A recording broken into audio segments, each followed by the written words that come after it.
नमस्कार। India Pakistan border पर जो कुछ भी हो रहा है ना, वो शायद वैसा है नहीं जैसा हमें दिख रहा है। पर्दे के पीछे एक बहुत बड़ा, एक स्ट्रेटेजिक खेल चल रहा है। तो सवाल ये उठता है कि पाकिस्तान बार बार जम्मू कश्मीर में ये ड्रोन्स भेज क्यों रहा है। आखिर इन ड्रोन हमलों के पीछे का असली मकसद क्या है? चलिए इसे समझने की कोशिश करते हैं।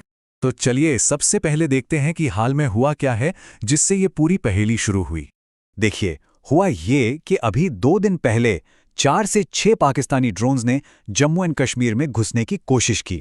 अच्छा, हमारी सेना और एयर डिफेंस सिस्टम्स ने मिलकर उन्हें मार गिराया। पर बात यही नहीं रुकी। 48 घंटे के अंदर अंदर कल रात को ही उसी इलाके में 2 और ड्रोन्स भेजने की कोशिश हुई।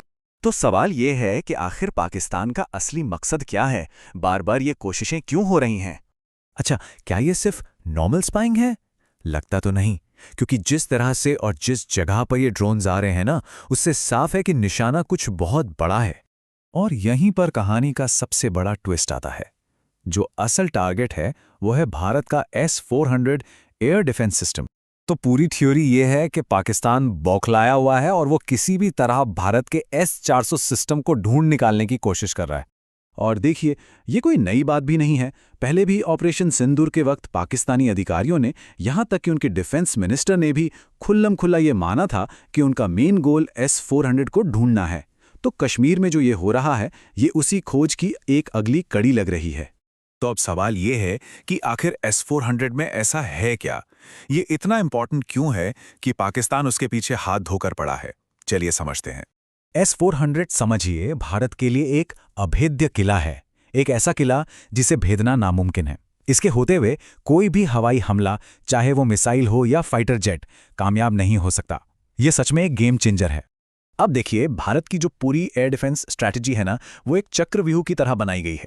और जानते हैं इस चक्रव्यूह का केंद्र क्या है? वो है S-400। तो ये चक्रव्यूह काम कैसे करता है? एकदम सेंटर में है S-400, फिर उसके चारों तरफ भारत के खुद के बनाए हुए एयर डिफेंस सिस्टम्स की परतें हैं, एक के बाद एक। इसका नतीजा क्या होता है? दुश्मन कंफ्यूज हो जाता है। उसे पता ही नहीं चलता कि हमला कहाँ है, क्योंकि S-400 की प्रोटेक्शन हर जगह है। और इस चक्रव्यूह को तोड़ने का एक ही तरीका है कि आप उसके केंद्र यानी S-400 को ही ढूंढकर तबाह कर दें। और यहीं पर इंडिया अपना सबसे बड़ा मास्टर स्ट्रोक खेलता है। और वो मास्टर स्ट्रोक है सीक्रेसी, यानी गोपनीयता।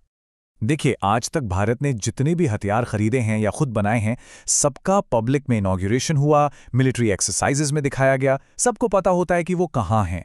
लेकिन S-400 के मामले में टोटल सीक्रेसी है। आज तक किसी को ऑफिशियली नहीं पता कि यह सिस्टम तैनात कहाँ है। और इसी सीक्रेसी के वजह से पाकिस्तान के लिए S-400 एक घोस्ट बन गया है। एक ऐसा भूत जिसके होने का एहसास तो सबको है, पर वो है कहाँ ये किसी को नहीं पता। लेकिन कहानी सिर्फ भारत और पाकिस्तान की नहीं है। इस खेल में और भी खिलाड़ी हैं।